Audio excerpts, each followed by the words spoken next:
It's showtime.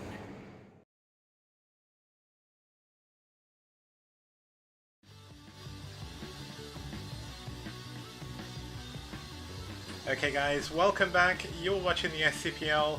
I'm Kix, joining me is Rapid, and we're about to head into game number 2 of White Clan versus Bull.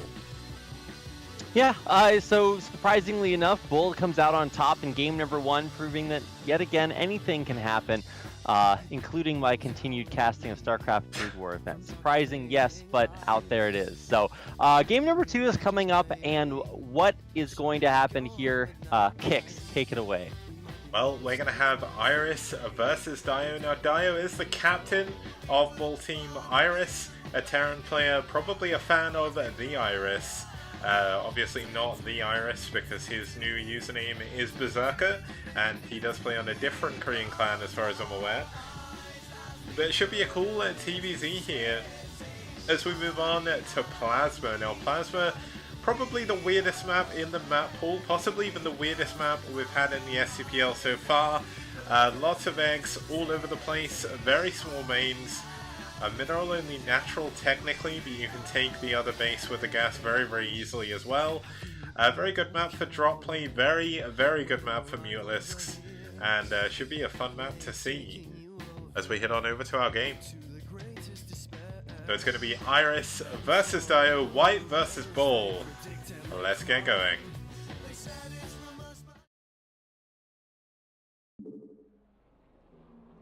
Okay, so here we go.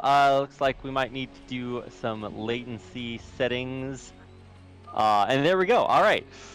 So in the 3 o'clock location, in the yellow, playing for White Clan, this is IriS. And his opponent in the top left-hand side, we do have in the peach, or the cream, it's going to be Bull's captain. It's dAiO, our Zerg player. One day I'll figure out exactly what that color is technically called, but until then, peach or cream will have to suffice. We need to ask Ram. Just tweet at him, he'll tell us. Yeah, well actually I don't think he would know. They don't actually deal with the individual game coding. Maybe he did have to color match that or something. Just tweet at Mike Morheim, be like, hey, when you were programming this 20 years ago, what colors did you make this? Yeah, well, can maybe you we'll tell get me the hex code? Yeah. Yeah. That's the only way we'll really know for sure. One of the days I'm going to introduce players, instead of saying their colors, I'm just going to say their hex codes instead. And then I'll be, probably not hired again. But to make sure that that eventuality does not happen, I'm going to take some excellent advice and only talk about what's happening on the screen, which is currently workers mining kicks. So, that's about all I can say. Yeah, I get the feeling, I mean, if I was to sort of guess about anything on this map, we're probably going to see at least a 12 hatch coming in. I thought we may have seen a 14cc, but it looks like IriS going to be going for a barracks just to be careful. Could of course go for a gas behind this as well and go for something like a 2-port Wraith. And that looks like what he might be doing. He's got that gas immediately. And, I mean, this is either going to be Wraiths or it's going to be dropships. So, what's your bet on this one? Oh, Kix. How dare you ask me for a shred of analysis?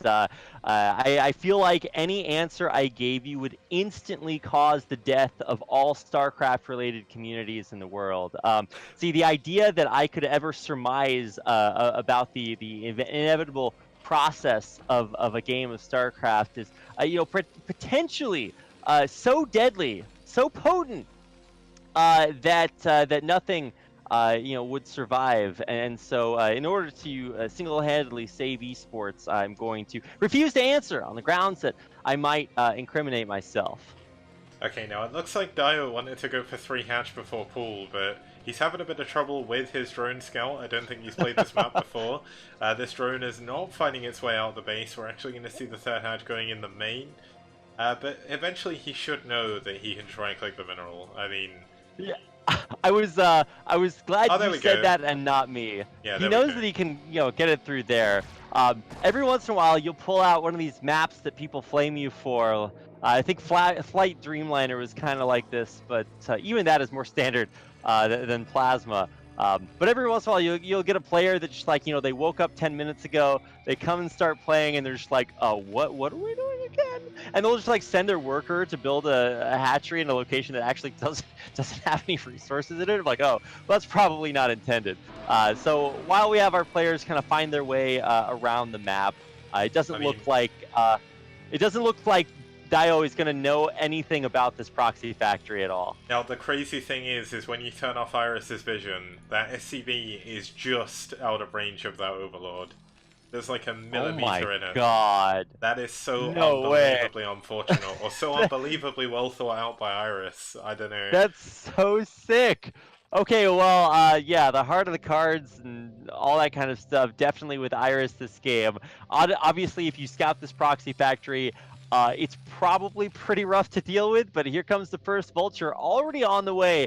And how many Sunkens do we have? How many attacking units has dAiO built this game, Kix? Well, we've got some links coming in, but it's only going to be 2 of them. I mean, the one thing that dAiO is going to have that will save him here, if he can make it work, is this ramp is only big enough for 1 unit, depending on what it is. I think it's 2 links can get up there, but only a single Vulture can get up at a time. So if he can block it with a drone, he may be able to do something. It looks like he's fished something out, though, as he's sending a lot... Oh, I think they're just transferring over to his expansion. Yeah, there's Maynarding. I thought he was pulling them for a second, but I learned a valuable lesson a long time ago, that anytime you see a bunch of workers, you hold your breath, you count to 3, and think about if they're going to a base. So that's my technique, and it looks like it saved me once again, Kix.